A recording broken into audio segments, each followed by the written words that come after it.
हरेः पुलकभूषणमाश्रयन्ती भृङ्गाङ्गनेव मुकुलाभरणं तमालम् अङ्गीकृताखिलविभूतिरपाङ्गलीला माङ्गल्यदास्तु मम मङ्गलदेवताय। मुग्धा मुहुर्विदधति वदने मुरारे प्रेमत्रपा प्रणिहितानि गतागतानि मालादृशोर्मधुकरीव महोत्पलेया सा मे श्रियं दिशतु सादरसम्भवाय। आमीलिताक्षमधिगम्य मुदा मुकुन्दम् आनन्दकन्दमनिमेषमनङ्गतन्त्रम् आकेकरस्थितकनीनिकपक्ष्मनेत्रम् भूत्यै भवेन्मम भुजङ्गशयाङ्गनायः। बाह्वन्तरे मधुजितः श्रितकौस्तुभेया हारावळीव हरिनीलमयी विभाति कामप्रदा भगवतो एऽपि कटाक्षमाला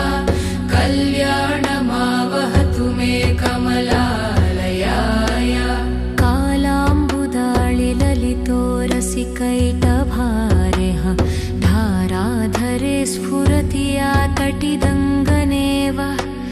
मातुः समस्तजगतां महनीयमूर्तिः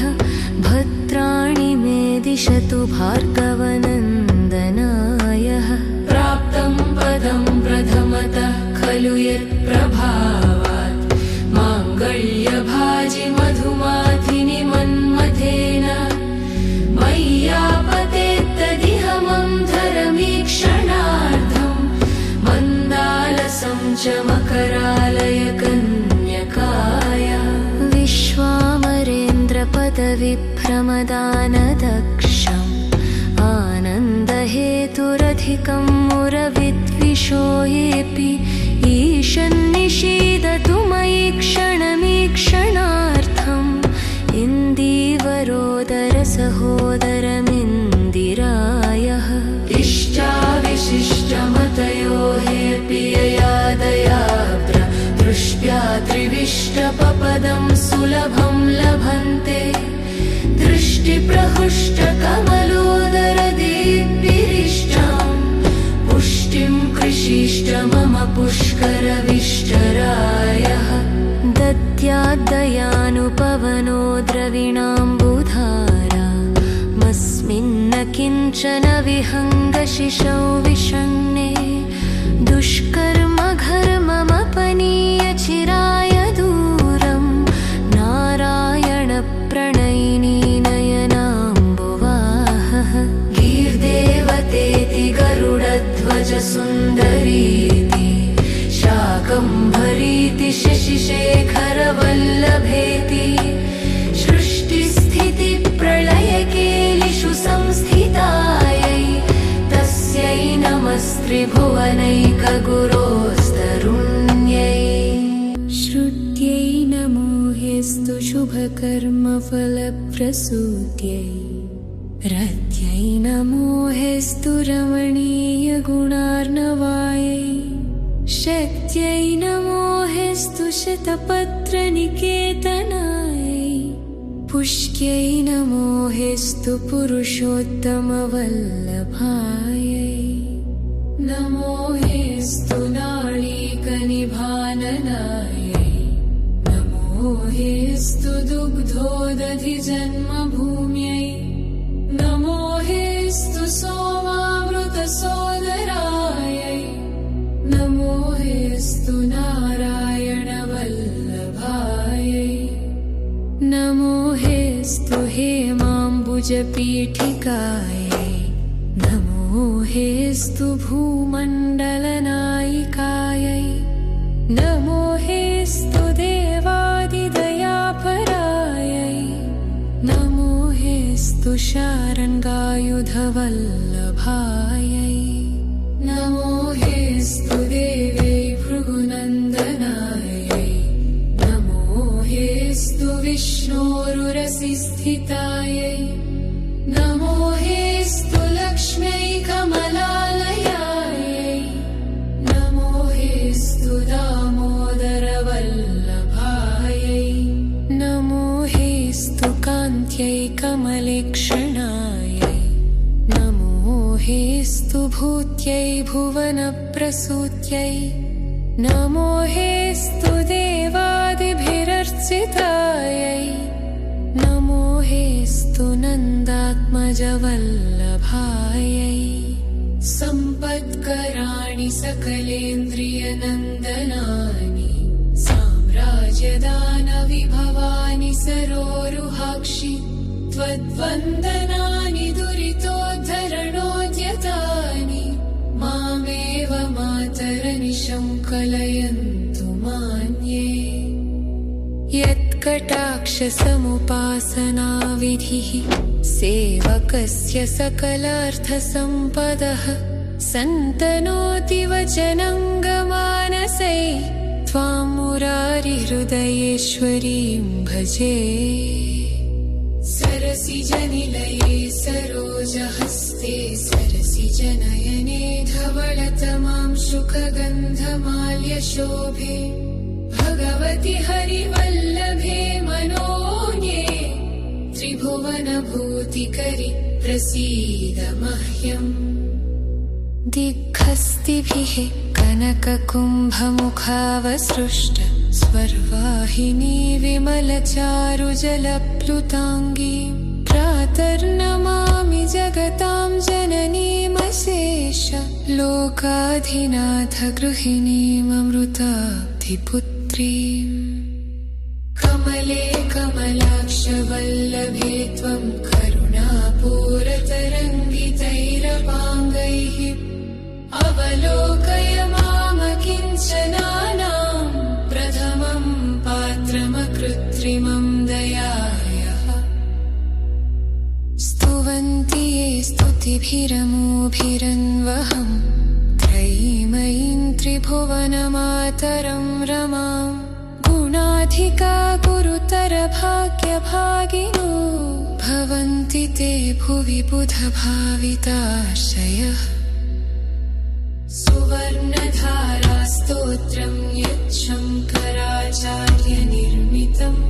त्रिसन्ध्यं यः पठेत् नित्यं स कुबेरसमो भवेत् अङ्गं हरेः पुलकभूषणमाश्रयन्ति भृङ्गाङ्गनेव मुकुलाभरणं तमालम् अङ्गीकृताखिलविभूतिरपाङ्गलीला माङ्गल्यदास्तु मम मङ्गलदेवताय मुग्धा मुहुर्विदधति वदने मुरारे प्रेमत्रपाप्रणिहितानि गतागतानि मालादृशोर्मधुकरीव महोत्पलेया सा मे श्रियं दिशतु सागरसम्भवाय आमीलिताक्षमधिगम्य मुदा मुकुन्दम्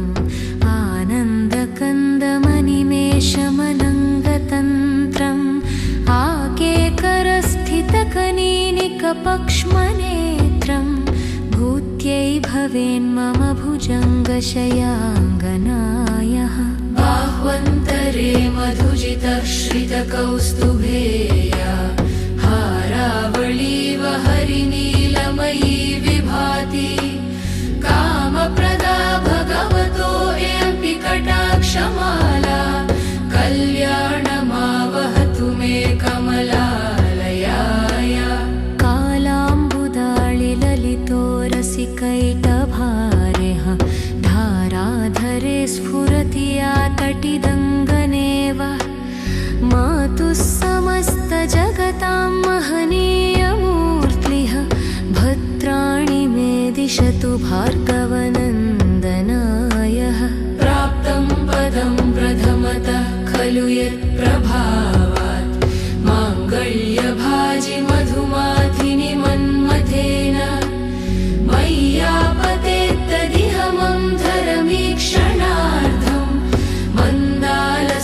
मकरालय कन्यकाय विश्वामरेन्द्रपदविभ्रमदानदक्षम् आनन्दहेतुरधिकं मुरविद्विषो येऽपि ईशन्निषीदतु मयि क्षणमीक्षणार्थम् इन्दीवरोदरसहोदरमिन्दिरायः इष्टाविशिष्टमतयो हेऽपि ययादयाद्र दृष्ट्या त्रिविष्टपपदं सुलभं लभन्ते दृष्टिप्रहृष्टकमलोदरदीप्तिरिष्टं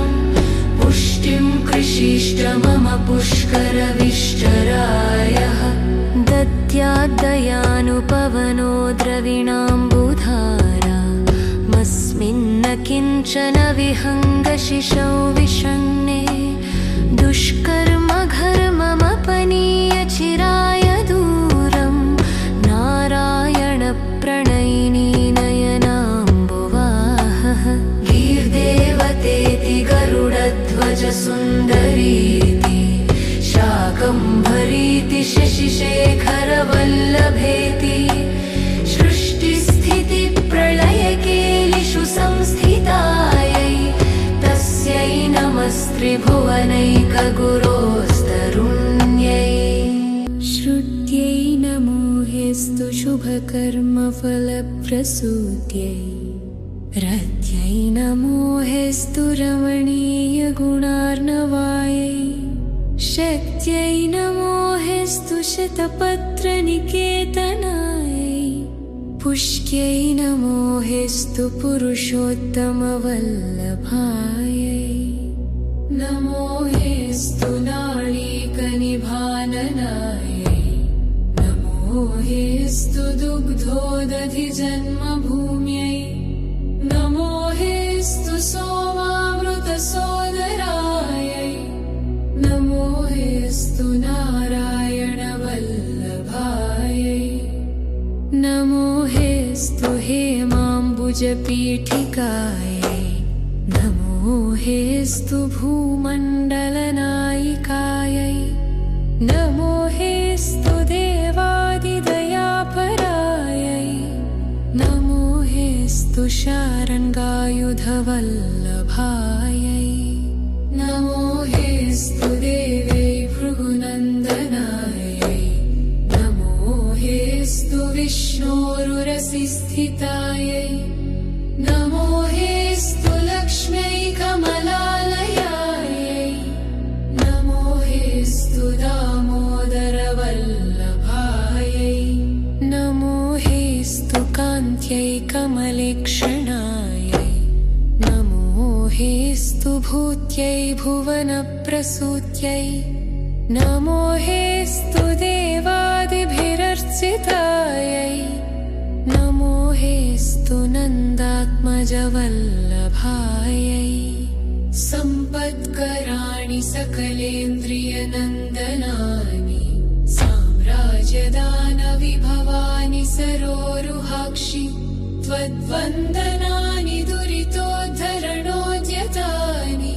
मामेव मातरनिशं कलयन्तु मान्ये यत्कटाक्षसमुपासनाविधिः सेवकस्य सकलार्थसम्पदः सन्तनोति वचनङ्गमानसै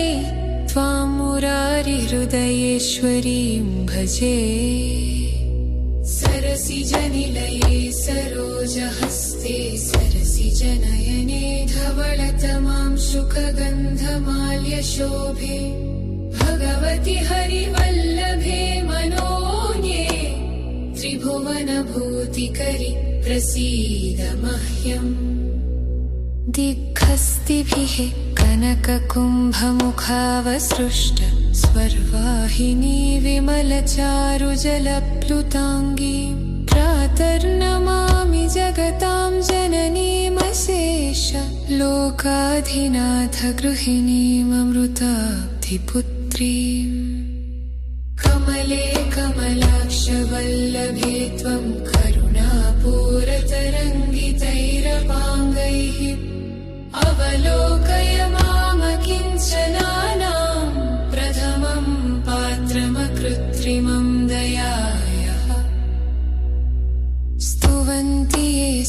त्रैलोक्यैर्भिरमोभिरन्वहं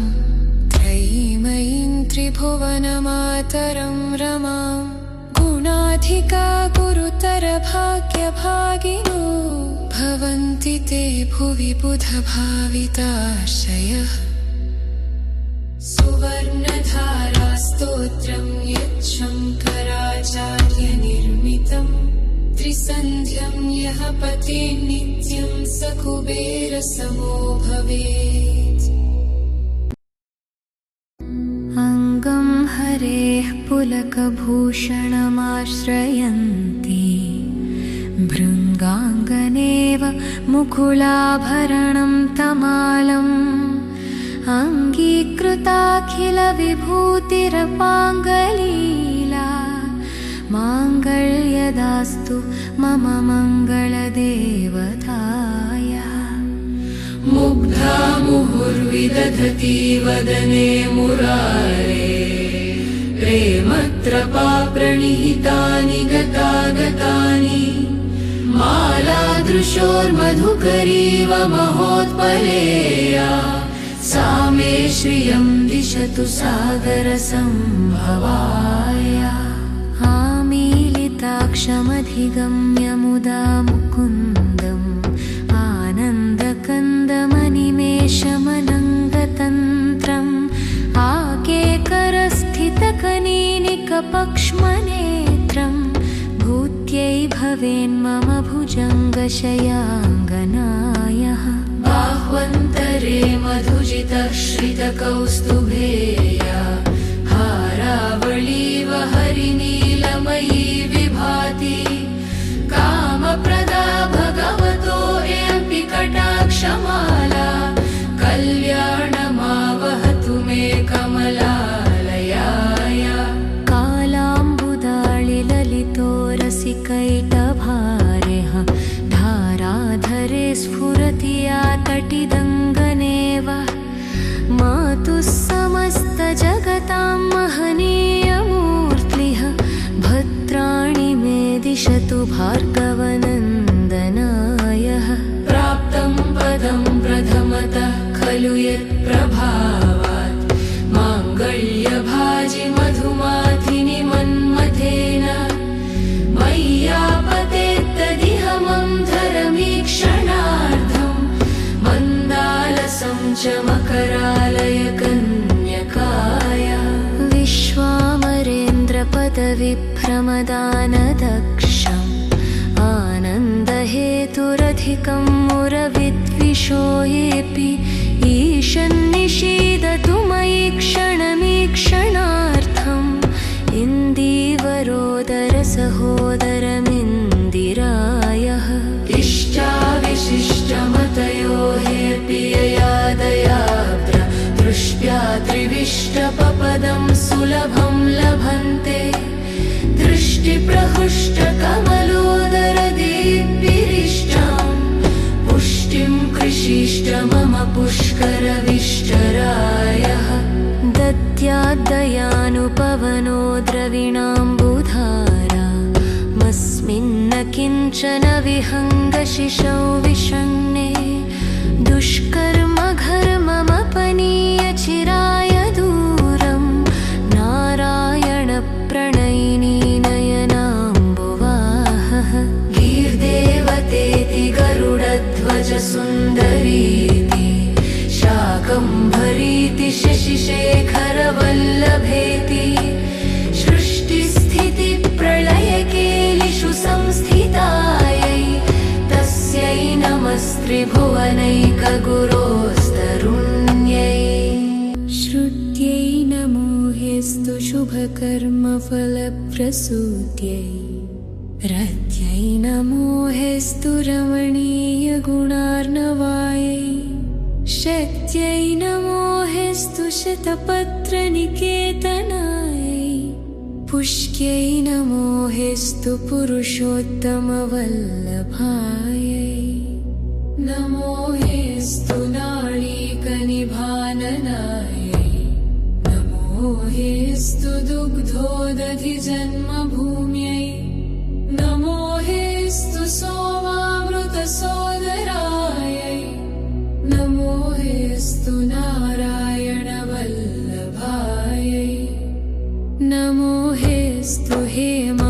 राजपीठिकायै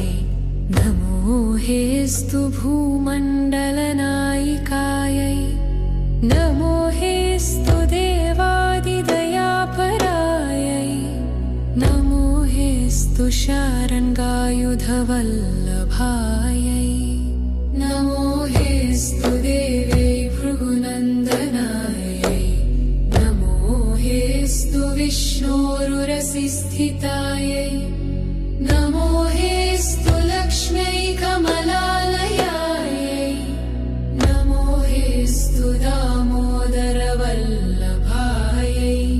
नमो हेस्तु कान्त्यै कमलेक्षणायै नमो हेस्तु भूत्यै भुवनप्रसूत्यै नमो हेस्तु देवादिभिरर्चितायै नमो हेस्तु नन्दात्मजवल्लभायै सम्पत्कराणि सकलेन्द्रियनन्दनानि साम्राज्यदानविभवानि सरोरुहाक्षि त्वद्वन्दनानि दुरितोद्धरणोद्यतानि मामेव मातरनिशं कलयन्तु मान्ये यत्कटाक्षसमुपासनाविधिः सेवकस्य सकलार्थसम्पदः सन्तनोति वचनङ्गमानसै त्वां मुरारिहृदयेश्वरीं भजे सरसिजनिलये सरोजहस्ते सरसिजनयने धवलतमां शुकगन्धमाल्यशोभे भगवति हरिवल्लभे मनोन्ये त्रिभुवनभूतिकरि प्रसीद मह्यम् दिग्हस्तिभिः कनककुम्भमुखावसृष्ट स्वर्वाहिनी विमलचारुजलप्लुताङ्गी प्रातर्नमामि जगतां जननीमशेष लोकाधिनाथ गृहिणीममृताब्धिपुत्रीम् कमले कमलाक्षवल्लभे त्वं करुणापूरतरङ्गितैरपाङ्गैः अवलोकय मामकिञ्चनानां प्रथमं पात्रमकृत्रिमं दयायाः स्तुवन्ति ये स्तुतिभिरमोभिरन्वहं त्रयीमयीं त्रिभुवनमातरं रमां गुणाधिका गुरुतरभाग्यभागिनो भवन्ति ते भुवि बुधभाविताशयः सुवर्णधारास्तोत्रं यच्छङ्कराचार्यनिर्मितं त्रिसन्ध्यं यः पठेत् नित्यं स कुबेरसमो भवेत् अङ्गं हरेः पुलकभूषणमाश्रयन्ति भृङ्गाङ्गनेव मुकुलाभरणं तमालम् अङ्गीकृताखिलविभूतिरपाङ्गलीला माङ्गल्यदास्तु मम मङ्गलदेवताय मुग्धा मुहुर्विदधति वदने मुरारे प्रेमत्रपाप्रणिहितानि गतागतानि मालादृशोर्मधुकरीव महोत्पलेया सा मे श्रियं दिशतु सागरसम्भवाय आमीलिताक्षमधिगम्य मुदा मुकुन्दम् आनन्दकन्दमनिमेषमनङ्गतन्त्रम् आकेकरस्थितकनीनिकपक्ष्मनेत्रम् भूत्यै भवेन्मम भुजङ्गशयाङ्गनायः बाह्वन्तरे मधुजितः श्रितकौस्तुभेया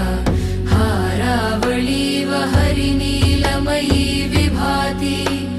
कामप्रदा भगवतो एऽपि कटाक्षमाला कल्याणमावहतु मे कमलालयाय कालाम्बुदाळिललितो रसिकैटभारेः धाराधरे स्फुरति या तटिदङ्गने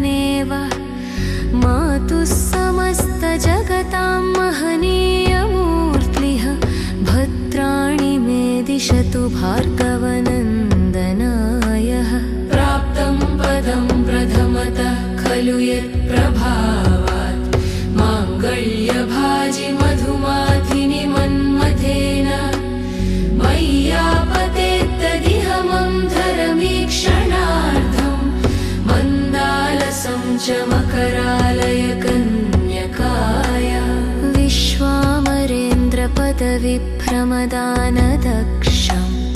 आनन्दहेतुरधिकं मुरविद्विषो येऽपि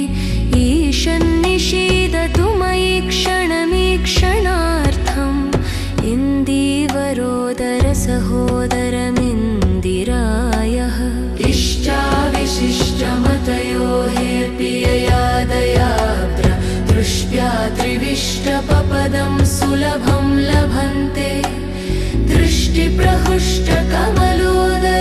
दृष्टिप्रहृष्टकमलोदरदीप्तिरिष्टं पुष्टिं कृषिष्ट मम पुष्करविष्टरायः दद्याद्दयानुपवनो द्रविणाम्बुधारा मस्मिन्न किञ्चन विहङ्गशिशौ विषण्णे दुष्कर्मघर्ममपनीय चिराय दूरं नारायणप्रणयिनी नयनाम्बुवाहः गीर्देवतेति गरुडध्वजसुन्दरीति शाकम्भरीति शशिशेखरवल्लभेति सृष्टिस्थितिप्रलयकेलिषु संस्थितायै तस्यै नमस्त्रिभुवनैकगुरोस्तरुण्यै श्रुत्यै नमो हेस्तु शुभकर्मफलप्रसूत्यै रत्यै नमो हेस्तु रमणीयगुणार्णवायै शक्त्यै नमो हेस्तु शतपत्रनिकेतनायै पुष्क्यै नमो हेस्तु पुरुषोत्तमवल्लभायै नमो हेस्तु नाळीकनिभाननायै नमो हेस्तु दुग्धोदधिजन्मभूम्यै नमो हेस्तु सोमामृतसोदरायै नमो हेस्तु नारायणवल्लभायै नमो हेस्तु हेमाम्बुजपीठिकायै नमो हेस्तु भूमण्डलनायिकायै नमो हेस्तु देवादिदयापरायै नमो हेस्तु शारङ्गायुधवल्लभायै नमो हेस्तु देव्यै भृगुनन्दनायै नमो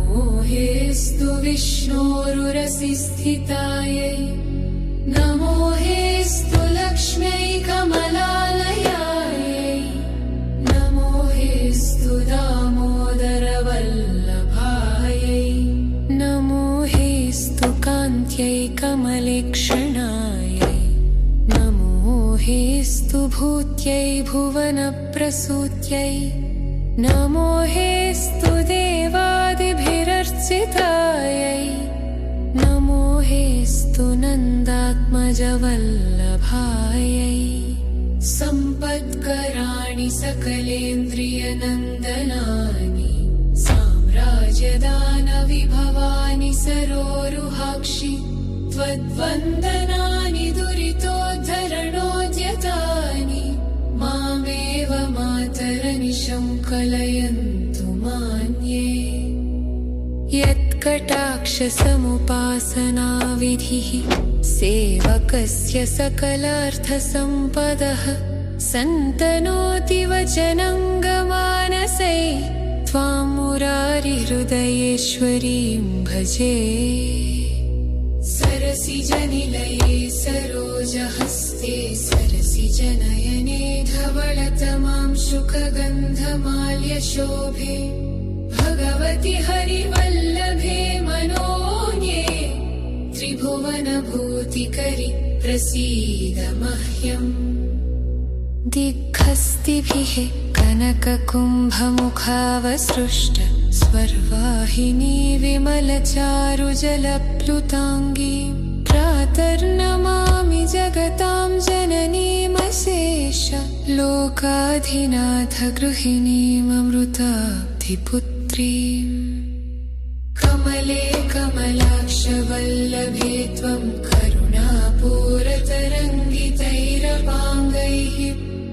अवलोकय मामकिञ्चनानां प्रथमं पात्रमकृत्रिमं दयायाः स्तुवन्ति ये स्तुतिभिरमोभिरन्वहं त्रयीमयीं त्रिभुवनमातरं रमाम् गुणाधिका गुरुतर भाग्यभागिनो भवन्ति ते भुवि बुधभाविताशयः सुवर्णधारा स्तोत्रं यच्छङ्कराचार्यनिर्मितं त्रिसन्ध्यं यः पठेत् नित्यं स कुबेरसमो भवेत् अङ्गं हरेः पुलकभूषणमाश्रयन्ति भृङ्गाङ्गनेव मुकुलाभरणं तमालम् अङ्गीकृताखिलविभूतिरपाङ्गलीला माङ्गल्यदास्तु मम मङ्गलदेवतायाः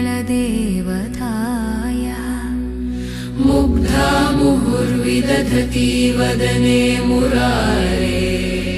प्रेमत्रपा प्रणिहितानि गतागतानि मालादृशोर्मधुकरीव महोत्पलेया सा मे श्रियं दिशतु सागरसम्भवाया आमीलिताक्षमधिगम्य मुदा मुकुन्दम् आनन्दकन्दमनिमेषमनङ्गतन्त्रम् आकेकरस्थितकनीनिकपक्ष्मनेत्रम् भूत्यै भवेन्मम भुजङ्गशयाङ्गनायः बाह्वन्तरे मधुजितश्रितकौस्तुभेया हारावळीव हरिनीलमयी विभाति कामप्रदा भगवतो यपि कटाक्षमाला कल्याणमावहतु मे कमलालयाय कालाम्बुदाळिललितो रसिकैटभारेः धाराधरे स्फुरति या तटिदङ्गनेव मातुः समस्तजगतां महनीयमूर्तिः भद्राणि मे दिशतु भार्गवनन्दनायः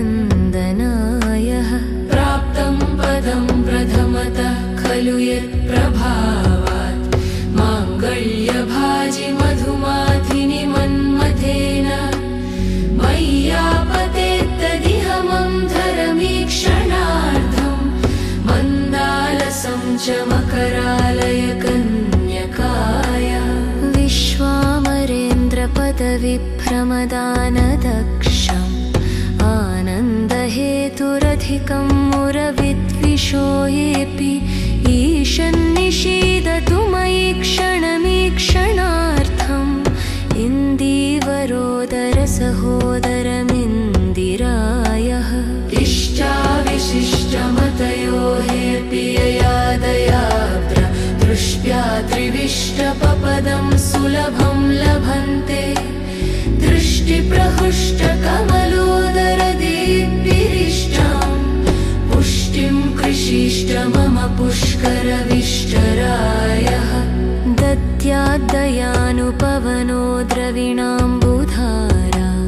मस्मिन्न किञ्चन विहङ्गशिशौ विषण्णे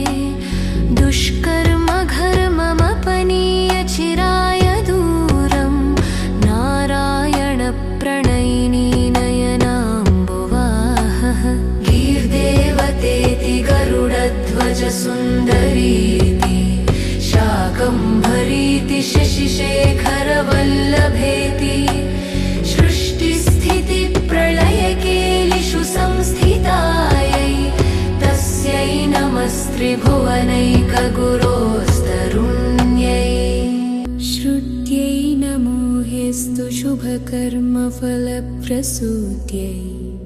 रत्यै नमो हेस्तु रमणीयगुणार्णवायै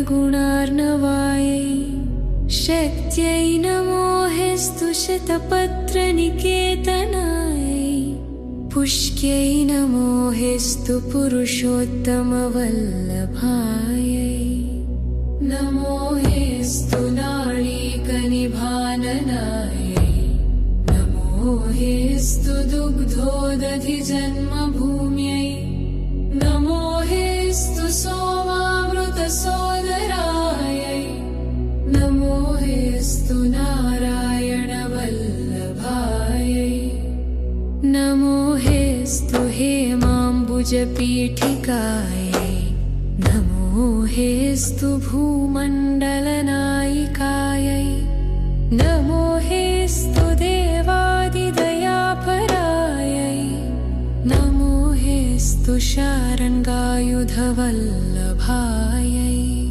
नमोऽस्तु देव्यै भृगुनन्दनायै नमोऽस्तु विष्णोरुरसिस्थितायै नमोऽस्तु लक्ष्म्यै कमलालयायै नमोऽस्तु दामोदरवल्लभायै नमोऽस्तु कान्त्यै कमलेक्षणायै नमोऽस्तु भूत्यै भुवनप्रसूत्यै नमोऽस्तु देवादिभिरर्चितायै नमोऽस्तु नन्दात्मजवल्लभायै सम्पत्कराणि सकलेन्द्रियनन्दनानि साम्राज्यदानविभवानि सरोरुहाक्षि त्वद्वन्दनानि दुरितोद्धरणोद्यतानि मामेव मातरनिशं कलयन्तु मान्ये यत्कटाक्षसमुपासनाविधिः सेवकस्य सकलार्थसम्पदः सन्तनोति वचनङ्गमानसै त्वां मुरारिहृदयेश्वरीं भजे सरसिजनिलये सरोजहस्ते सरसिजनयने धवलतमां शुकगन्धमाल्यशोभे भगवति हरिवल्लभे मनोन्ये त्रिभुवनभूतिकरि प्रसीद मह्यम् दिग्हस्तिभिः कनककुम्भमुखावसृष्ट स्वर्वाहिनी विमलचारुजलप्लुताङ्गी प्रातर्नमामि जगतां जननीमशेष लोकाधिनाथ गृहिणीममृताब्धिपुत्रीम् कमले कमलाक्षवल्लभे त्वं करुणापूरतरङ्गितैरपाङ्गैः अवलोकय मामकिञ्चनानां प्रथमं पात्रमकृत्रिमं दयाहयः स्तुवन्ति ये स्तुतिभिरमोभिरन्वहं त्रयीमयीं त्रिभुवनमातरं रमां गुणाधिका गुरुतरभाग्यभागिनो भवन्ति ते भुवि बुधभाविताश्रयः सुवर्णधारास्तोत्रं यच्छङ्कराचार्यनिर्मितं त्रिसन्ध्यं यः पठेत् नित्यं स कुबेरसमो भवेत् अङ्गं हरेः पुलकभूषणमाश्रयन्ति भृङ्गाङ्गनेव मुकुलाभरणं तमालम् अङ्गीकृताखिलविभूतिरपाङ्गलीला माङ्गल्यदास्तु मम मङ्गलदेवताय मुग्धा मुहुर्विदधति वदने मुरारे प्रेमत्रपाप्रणिहितानि गतागतानि मालादृशोर्मधुकरीव महोत्पलेया सा मे श्रियं दिशतु सागरसम्भवाय आमीलिताक्षमधिगम्य मुदा मुकुन्दम् आनन्दकन्दमनिमेषमनङ्गतन्त्रम् आकेकरस्थितकनीनिकपक्ष्म विश्वमनेत्रं भूत्यै भवेन्मम भुजङ्गशयाङ्गनायः बाह्वन्तरे मधुजितः श्रितकौस्तुभेया हारावळीव हरिनीलमयी विभाति कामप्रदा भगवतो एऽपि कटाक्षमाला कल्याणमावहतु मे कमलालयाय कालाम्बुदाळिललितो रसिकैटभारेः धाराधरे स्फुरति या तटिदङ्गनेव मातुः समस्तजगतां महनीयमूर्तिः भद्राणि मे दिशतु भार्गवनन्दनायः प्राप्तं पदं प्रथमतः खलु यत्प्रभावात् माङ्गल्यभाजि मधुमाथिनि मन्मथेन मय्यापतेत्तदिह मम धरमीक्षणार्थं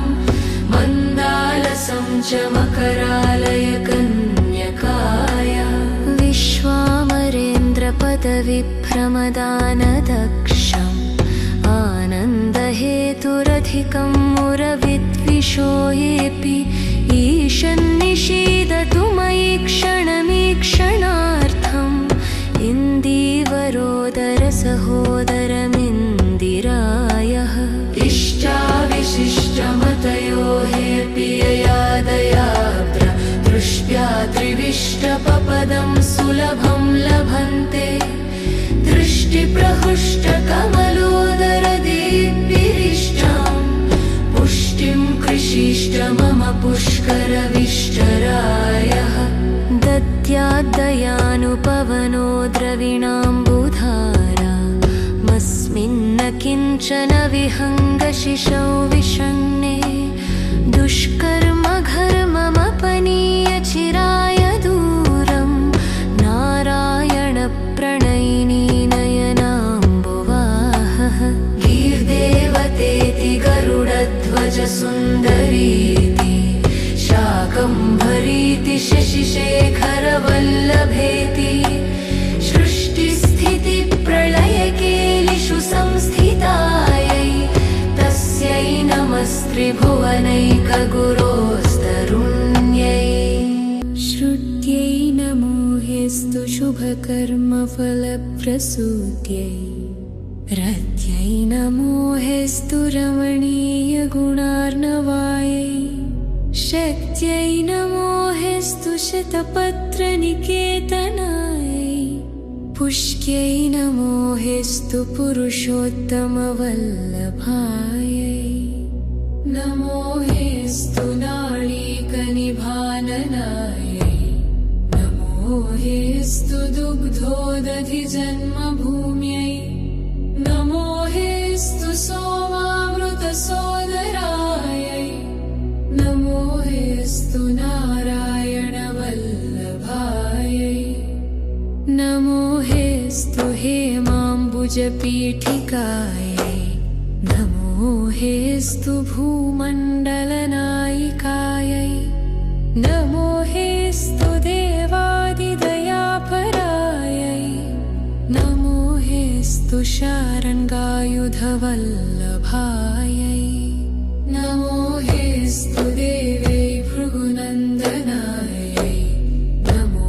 हेस्तु विष्णोरुरसिस्थितायै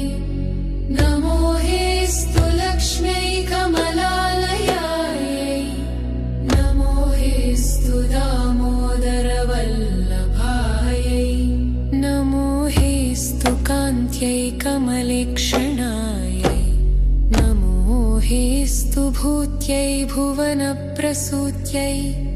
नमो हेस्तु देवादिभिरर्चितायै नमो हेस्तु नन्दात्मजवल्लभायै सम्पत्कराणि सकलेन्द्रियनन्दनानि साम्राज्यदानविभवानि सरोरुहाक्षि त्वद्वन्दनानि दुरितोद्धरणोद्यतानि मामेव मातरनिशं कलयन्तु मान्ये यत् कटाक्षसमुपासनाविधिः सेवकस्य सकलार्थसम्पदः सन्तनोति वचनङ्गमानसै त्वां मुरारिहृदयेश्वरीं भजे। सरसिजनिलये सरोजहस्ते सरसिजनयने धवलतमां शुकगन्धमाल्यशोभे भगवति हरिवल्लभे मनोन्ये त्रिभुवनभूतिकरि प्रसीद मह्यम्। दिग्हस्तिभिः कनककुम्भमुखावसृष्ट स्वर्वाहिनी विमलचारुजलप्लुताङ्गी प्रातर्नमामि जगतां जननीमशेष लोकाधिनाथ गृहिणीममृताब्धिपुत्रीम्। कमले कमलाक्षवल्लभे त्वं करुणापूरतरङ्गितैरपाङ्गैः अवलोकय मामकिञ्चनानां प्रथमं पात्रमकृत्रिमं दयायाः। स्तुवन्ति ये स्तुतिभिरमोभिरन्वहं त्रयीमयीं त्रिभुवनमातरं रमां गुणाधिका गुरुतरभाग्यभागिनो भवन्ति ते भुवि बुधभाविताशयः। सुवर्णधारास्तोत्रं यच्छङ्कराचार्यनिर्मितं त्रिसन्ध्यं यः पठेत् नित्यं स कुबेरसमो भवेत्। अङ्गं हरेः पुलकभूषणमाश्रयन्ति भृङ्गाङ्गनेव मुकुलाभरणं तमालम् अङ्गीकृताखिलविभूतिरपाङ्गलीला माङ्गल्यदास्तु मम मङ्गलदेवताय।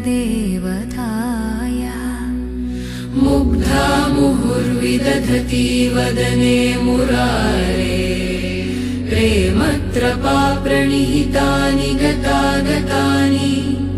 मालादृशोर्मधुकरीव महोत्पलेया सा मे श्रियं दिशतु सागरसम्भवाय। आमीलिताक्षमधिगम्य मुदा मुकुन्दम् आनन्दकन्दमनिमेषमनङ्गतन्त्रम् आकेकरस्थितकनीनिकपक्ष्मनेत्रम्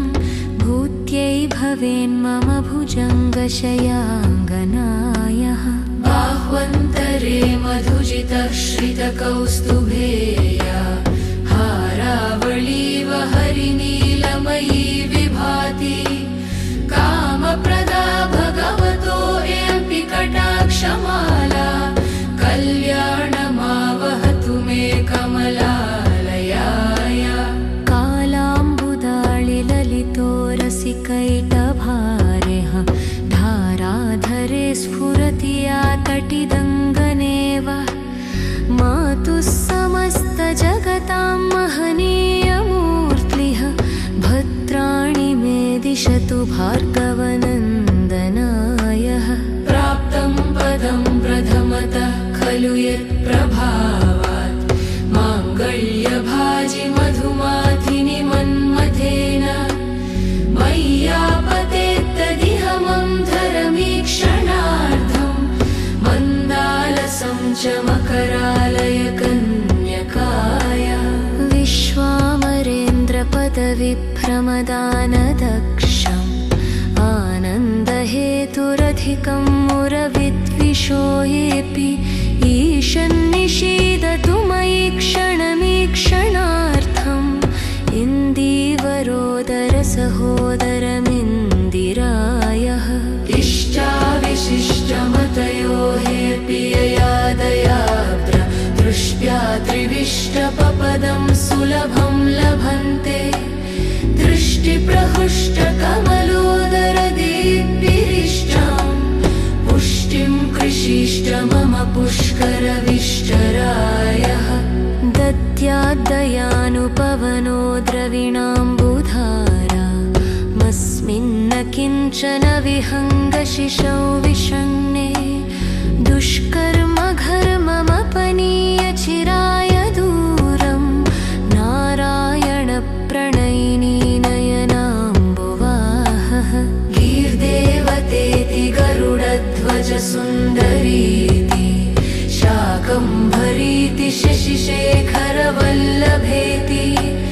सृष्टिस्थितिप्रलयकेलिषु संस्थितायै तस्यै नमस्त्रिभुवनैकगुरोस्तरुण्यै श्रुत्यै नमो हेस्तु शुभकर्मफलप्रसूत्यै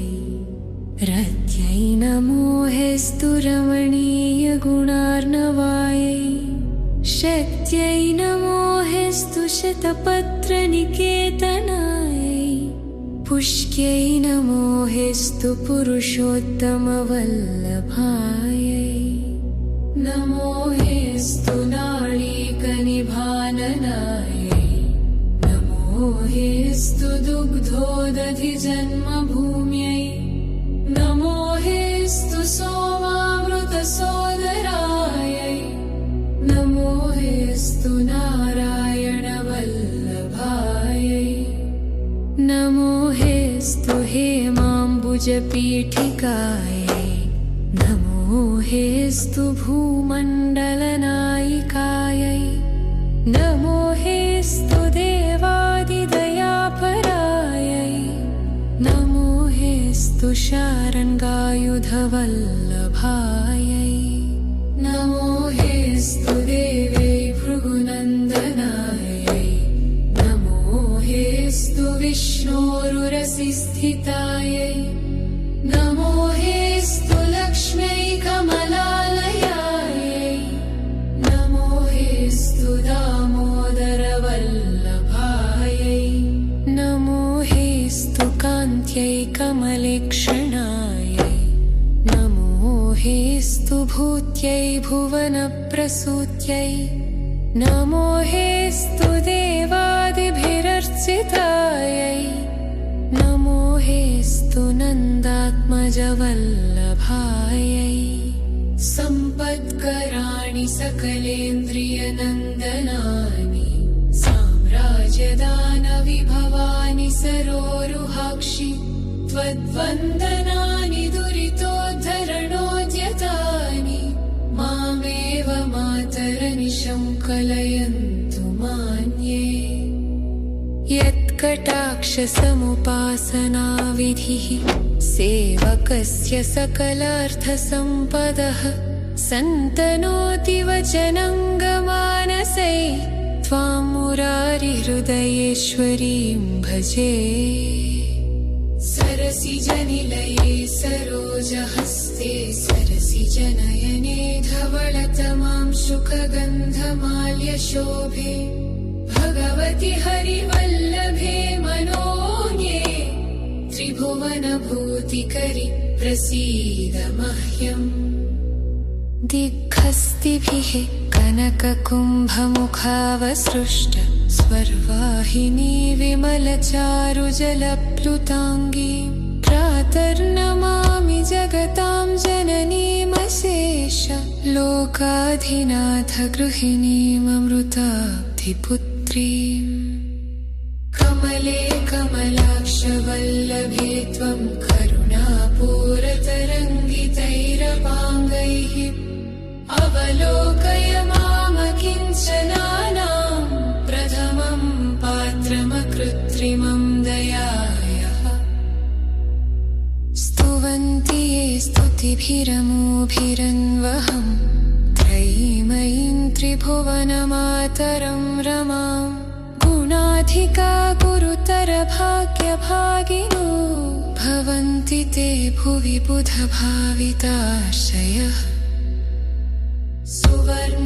सुवर्णधारास्तोत्रं यच्छङ्कराचार्यनिर्मितं त्रिसन्ध्यं यः पठेत् नित्यं स कुबेरसमो भवेत् अङ्गं हरेः पुलकभूषणमाश्रयन्ति भृङ्गाङ्गनेव मुकुलाभरणं तमालम् अङ्गीकृताखिलविभूतिरपाङ्गलीला माङ्गल्यदास्तु मम मङ्गलदेवताय मुग्धा मुहुर्विदधति वदने मुरारे प्रेमत्रपा प्रणिहितानि गतागतानि मालादृशोर्मधुकरीव महोत्पलेया सा मे श्रियं दिशतु सागरसम्भवाय आमीलिताक्षमधिगम्य मुदा मुकुन्दम् आनन्दकन्दमनिमेषमनङ्गतन्त्रम् आकेकरस्थितकनीनिकपक्ष्मनेत्रम् भूत्यै भवेन्मम भुजङ्गशयाङ्गनायः बाह्वन्तरे मधुजितः श्रितकौस्तुभेया हारावळीव हरिनीलमयी विभाति कामप्रदा भगवतो एऽपि कटाक्षमाला कल्याणमावहतु मे कमलालयाय कालाम्बुदाळिललितो रसिकैटभारेः धाराधरे स्फुरति या तटिदङ्गनेव मातुः समस्तजगतां महनीयमूर्तिः भद्राणि मे दिशतु भार्गवनन्दनायः प्राप्तं पदं प्रथमतः खलु यत्प्रभावात् माङ्गल्यभाजि मधुमाथिनि मन्मथेन मय्यापतेत्तदिह मम धरमीक्षणार्धं मन्दालसं च मकरालय कन्यकाय विश्वामरेन्द्रपदविभ्रमदानदक्षम् आनन्दहेतुरधिकं मुरविद्विषो येऽपि ईशन्निषीदतु मयि क्षणमीक्षणार्थम्